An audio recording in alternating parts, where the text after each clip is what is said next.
Buenas tardes, mi nombre es Dani Velázquez Romero, soy profesor de la Universidad Federal de Bahía en el área de español y literatura latinoamericana. Soy de origen colombiano, pero hace 13 años vivo en Brasil y ahora me encuentro en México para realizar estudios de postdoctorado en la Facultad de Filosofía y Letras de la UNAM, bajo la orientación del profesor Juan José Bautista y del profesor Enrique Dussel. Entonces, quería aprovechar esta invitación para hablar un poco de mi investigación, para hablar un poco de lo que me trajo a México y de cómo llego a la filosofía de la liberación. Entonces, bueno, y también porque tengo un libro, ¿no?, que preparé eh, después de un largo proceso de investigación en el doctorado, que dio como resultado una tesis llamada De las armas y de las letras, la violencia en la novela latinoamericana contemporánea. Entonces, bueno, quería partir de allí para comentar un poco cómo llego a la filosofía de la liberación y pues ahora a México y bueno, y que está relacionado también inclusive con todo lo que estamos viviendo en este momento. Entonces, en el 2015 defendí esta investigación que me llevó más de 5 años con una estancia de doctorado con una bolsa de la CAPES, una organización brasileña en París, en la Escuela en Altos Estudios en Ciencias Sociales de París, donde tuve la oportunidad de profundizar un poco sobre el tema de la violencia, ¿no? Entonces, bueno, las armas y las letras surge de otra investigación que me llevó a Brasil, inclusive, ¿no?, que fue la preocupación por la falta de diálogo que yo percibía cuando vivía en Colombia, entre Colombia y Brasil, pero después me di cuenta pues que es una falta de diálogo, de comunicación de toda América hispanohablante con relación a Brasil. Y bueno, después cuando me fui a Brasil, me di cuenta que esa falta de diálogo, esa falta de comunicación era recíproca también en Brasil. eh, Se sabían muy pocas cosas, se saben muy pocas cosas de los otros países que integra América Latina, Colombia, Venezuela, Ecuador, México, etcétera. Solo los estereotipos, ¿no? Entonces, realmente es histórica, cultural, eh, esta falta de diálogo y yo diría que hasta no programada o de alguna manera incentivada por parte de las naciones poderosas para que esa falta de comunicación entre nosotros exista. Entonces, pues de allí surge esa investigación que me llevó a Brasil, intentando ver el diálogo que existía entre la literatura latinoamericana, el llamado boom de la literatura latinoamericana, y bueno, ¿y por qué no se incluía a Brasil? Es una de los interrogantes que me llevaron a esta investigación. ¿Por qué se habla de boom de la literatura latinoamericana y no se incluye a Brasil? ¿Será que la estética de los escritores de ese momento no correspondía con la estética, con las preocupaciones narrativas, en el caso de la novela, literarias de los escritores hispanoamericanos de ese momento? ¿Será que la ideología que tenían estos escritores no correspondía tampoco en Brasil con el resto de América Latina? Y específicamente el caso de Jorge Amado, que fue el escritor que me llevó a Bahía, a Brasil, ¿no? Entonces, bueno, evidentemente encuentro que el diálogo existe, que la relación existe, que inclusive Jorge Amado, así como otros escritores brasileños, eran inclusive amigos de varios de los escritores del llamado boom, pero bueno, fue un problema realmente de los críticos, de los historiadores, que bueno, hacen esas exclusiones de los medios de comunicación, de los premios. Por eso yo en ese momento cuestiono el llamado boom, que me parece que fue un fenómeno creado más por los medios de comunicación, por la publicidad, por los críticos, que realmente por la producción literaria de ese momento, ¿no? Brasil efectivamente hizo parte de ese proceso amplio, que yo prefiero hablar de nueva narrativa latinoamericana, que fue todo un proceso de innovación, experimentación literaria que comienza en las vanguardias, en los años 20, y bueno, iba a tener su momento más importante en los años 60 con ese llamado boom, que fue también una gran coincidencia, como hablan varios, ¿no? Con las editoriales, con los premios. También, pues en los años 60 es el momento de utopía latinoamericana, revolucionaria, todo el impacto de la revolución cubana, de los movimientos guerrilleros. Entonces, todo eso llevó a que en esos años 60 se hablara, como lo llama Ángel Rama, por ejemplo, de esa embriaguez, de ese momento de utopía, de esa embriaguez casi que dionisíaca que vivió el arte, la cultura, la literatura latinoamericana en los años 60. Entonces, bueno, para el doctorado mi pregunta fue, ¿y después de ese momento de utopía, de revolución, de premios, de todo esto, qué sucedió? Es decir, en las últimas décadas, ¿no? Se habla que la muerte del boom en los años 70, 72, 73. Entonces, ¿qué sucede después? Entonces, pues ahí aparece la violencia, que es el tema en el cual yo me centro, porque pues la literatura, específicamente la novela que se comienza a publicar en los años 80, 90, 2000 para acá, tiene no como único tema, pero sí como uno de los temas más recurrentes, la violencia. Entonces, bueno, yo en este trabajo, en esta investigación, entonces hago una tipología de violencias, escojo también un corpus de novelas que abarque toda América Latina, desde México hasta Argentina.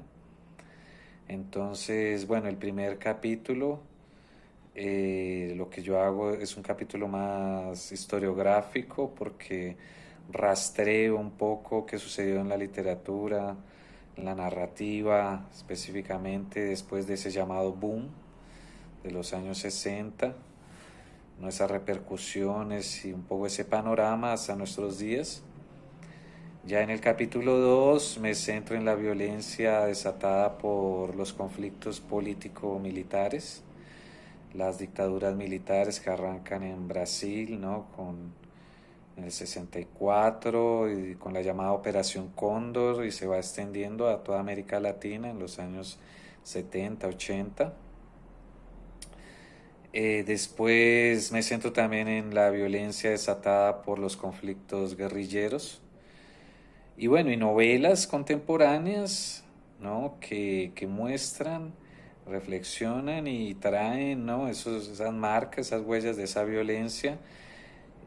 También en los escritores, desde la autoficción, desde el hiperrealismo, esos nuevos realismos que se están hablando en la crítica literaria, pero pues que corresponde también a ese realismo brutal, sucio de la realidad, pues que ha vivido América Latina en las últimas décadas.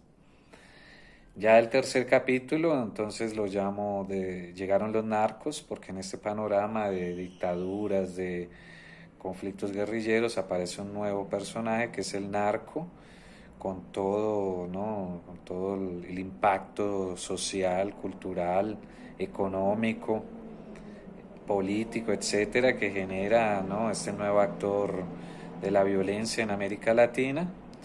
Y bueno, de nuevo algunas novelas que muestran ¿no?, esos impactos de esa violencia. En este caso específico me centro en Colombia con La Virgen de los Sicarios de Fernando Vallejo, en México con Elmer Mendoza y toda esa novela alrededor del narco. Y bueno, y finalmente el cuarto capítulo lo denomino Violencia de la globalización, porque veo que en esta globalización que se comienza a vivir en los años 90 para acá, como habla Milton Santos, es un totalitarismo de la pobreza, ¿no? Es una violencia que de alguna manera recicla las otras violencias que no se han superado, como todas las marcas de la dictadura militar, ¿no? Ese autoritarismo de las fuerzas militares, toda la violencia del narcotráfico y con violencias inclusive más atávicas, ¿no? La violencia de la esclavitud, de la colonización, etcétera. Todo eso pues mezclado con los ingredientes propios de la modernidad, de la globalización y que lleva pues a todo esto que estamos viviendo, ¿no? Del neoliberalismo. Entonces yo termino esa tesis haciendo un contrapunto entre Cuba y Brasil, un país que no entra en el modelo de globalización, Cuba, y otro que sí entra, Brasil, ¿no?, con su lema de progreso, desarrollo, etcétera. Pero bueno, como los dos, a través de dos novelas que dialogan mucho, que es la novela de Pedro Juan Gutiérrez, Trilogía Sucia de La Habana, que narra la violencia sufrida a causa de la pobreza y todas las dificultades, etcétera, en los años 90 con el fenómeno, con el llamado periodo especial en Cuba, después de la caída del muro de Berlín y de la pérdida de la financiación, del apoyo de la Unión Soviética. Y bueno, y Brasil con Ciudad de Dios de Paulo Lins, que pues muestra toda esta violencia que se sufre hasta el día de hoy en las favelas. Y bueno, termino con Brasil y justamente 2015 es cuando comienza también todo el proceso de impeachment contra Dilma y comienza toda esta arremetida de la ultraderecha y de los sectores más conservadores de la política a, bueno, a realizar todo este golpe de Estado que viene viviendo Brasil. Entonces fue en ese caso también bien autoficcional y metaficcional, porque yo escribía terminando todo eso y la realidad sucediendo, todas estas cosas que hasta el día de hoy no paran. Entonces, a la conclusión que yo llego en esa investigación, o bueno, algunas de las conclusiones, reflexiones que trae esta investigación alrededor de esas narrativas, de esas novelas, es que de alguna manera todas ellas, aunque sean escritas por diferentes autores de diferente nacionalidad, inclusive narrando diferentes fenómenos de violencia, pero todas ellas parecen componer una especie de ópera macabra del terror, de la violencia en América Latina, y como ha hecho la novela desde su origen, la novela moderna, desde el Quijote, por ejemplo, que también sirve para ese el título, ¿no?, de las armas y de las letras, porque ese título sale de un discurso del Quijote cuando está en la venta con el barbero, con el cura, y hace toda una reflexión acerca de cómo un Estado necesita de las armas y necesita de las letras para sustentarse, pero lamentablemente, bueno, en el caso del discurso del Quijote, él da preeminencia a las armas.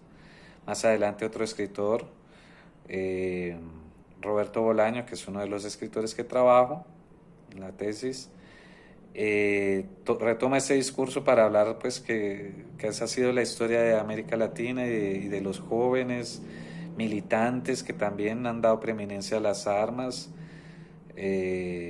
por sus ideales de una sociedad más justa, más equilibrada, pero pues de alguna manera todo eso, como muestra la propia las narrativas, pues nos ha conducido a este momento en el cual estamos viendo que lamentablemente eso, continuamos invirtiendo en las armas más que en las letras. Y eso quedó muy claro en las últimas elecciones en Brasil, por ejemplo, donde estaban, digamos, en la contienda electoral un político con un discurso no armamentista, violento, y otro, como era Haddad, con un profesor universitario con un discurso centrado en, vamos a decir, en la educación, en las letras, y bueno, ya sabemos el resultado. La gran mayoría continúa apostando en las armas. Entonces, todas esas narrativas en esa ópera del terror nos muestran que es eso, que estamos en un momento de guerra global, de violencia global exacerbada, de barbarie. Y bueno, porque le seguimos invirtiendo a las armas, a la violencia, ¿no? Entonces la reflexión que yo traigo ahí es pues la necesidad de invertir en el mensaje tal vez en el sentido benjaminiano, ¿no? Cuando él habla del narrador como ese sabio que vuelve, ese pescador ¿no? o ese sabio, ese aventurero que vuelve con vida a contar una historia y a revelar una verdad, ¿no? un mensaje. Entonces, para mí, lo que están revelando esas narrativas, pues es la necesidad que tenemos de justamente invertir en las letras, pero esto quiere decir, en un sentido amplio, invertir en la educación, pero una educación que sea liberadora, no una educación ortodoxa, tradicional, como la que el sistema viene no ejecutando, no solo en los colegios, en las escuelas, sino también en las universidades, sino una educación liberadora, una educación vanguardista, una educación que se atreva a innovar, a arriesgar, crítica, la necesidad de invertir en el arte, en la cultura, para construir otros caminos que nos saquen de ese estado de barbarie, de violencia exacerbada, y tengamos una sociedad más equilibrada, más justa, ¿no? Entonces, pues es ahí donde en ese momento, cuando también voy a presentar un poco los resultados de esta investigación en un congreso, Jaya 2018 en el Acre, y allí conozco, bueno, porque el invitado a dar la ponencia central era Juan José Bautista Segales, que estaba presentando su libro Desde dónde pensar América Latina, y pues en esta magistral conferencia él habla de este libro, habla del trabajo de Enrique Dussel, que hasta el momento pues yo no lo conocía muy bien, de la filosofía de la liberación, de la transmodernidad, de todas estas cuestiones, y pues yo quedo impactado porque veo que pues de alguna manera ellos desde hace varias décadas vienen trabajando y de alguna manera sobre temas a los cuales yo llegué por otras vías, por las vías de la literatura en este caso, ¿no? Y bueno, de las ciencias sociales también, ¿no? Pero encuentro pues esa relación, ¿no?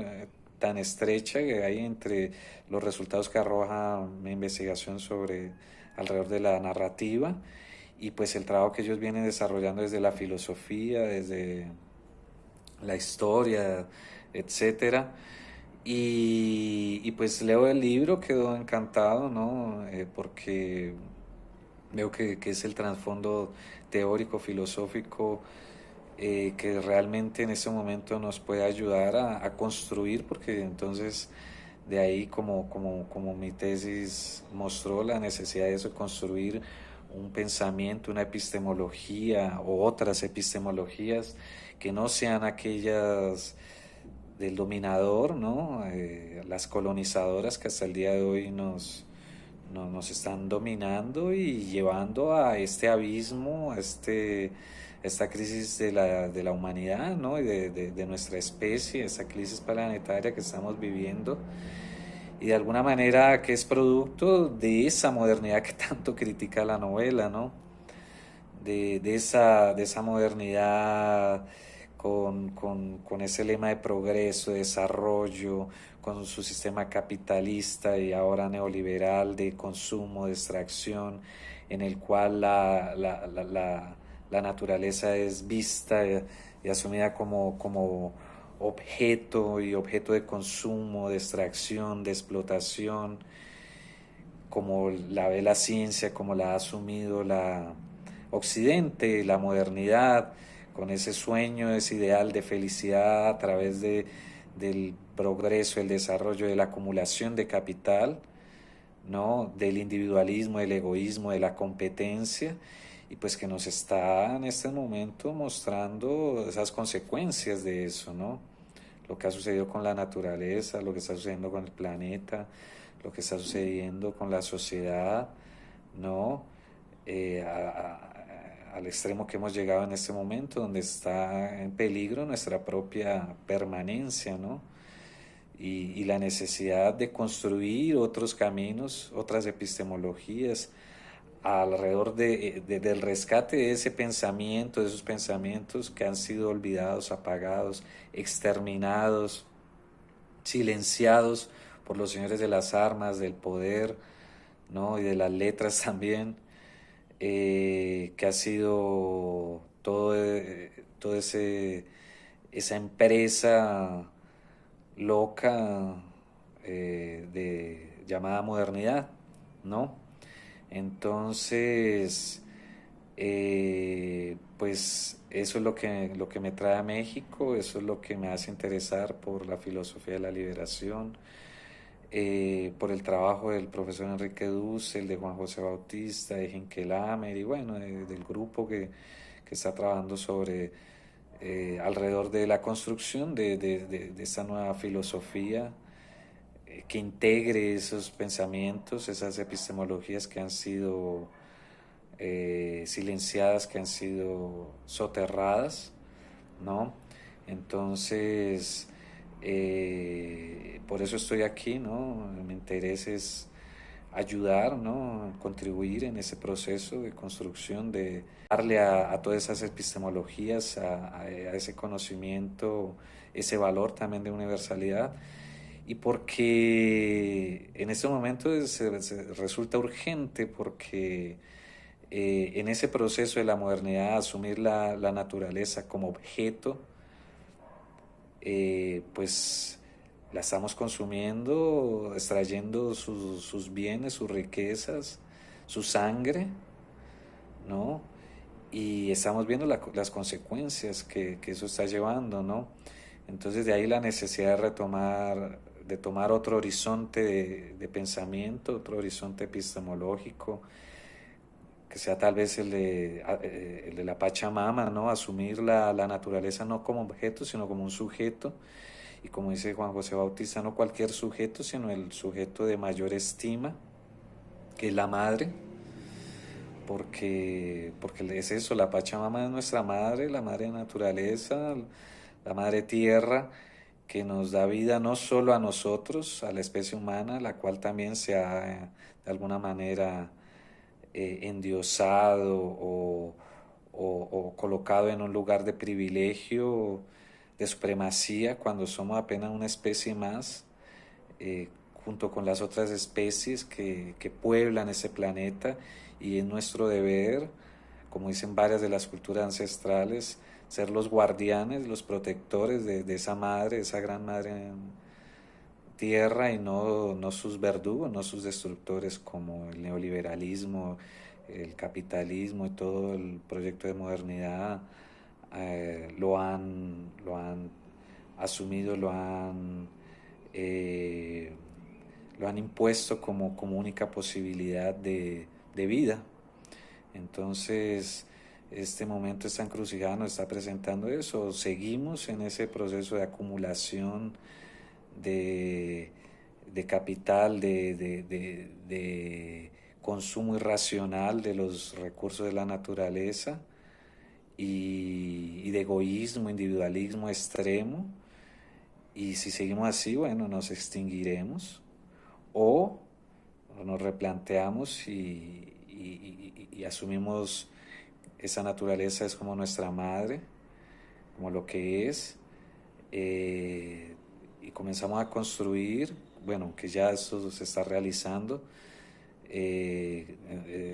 construir un mundo donde quepan otros mundos, una sociedad más inclusiva, más justa, ¿no?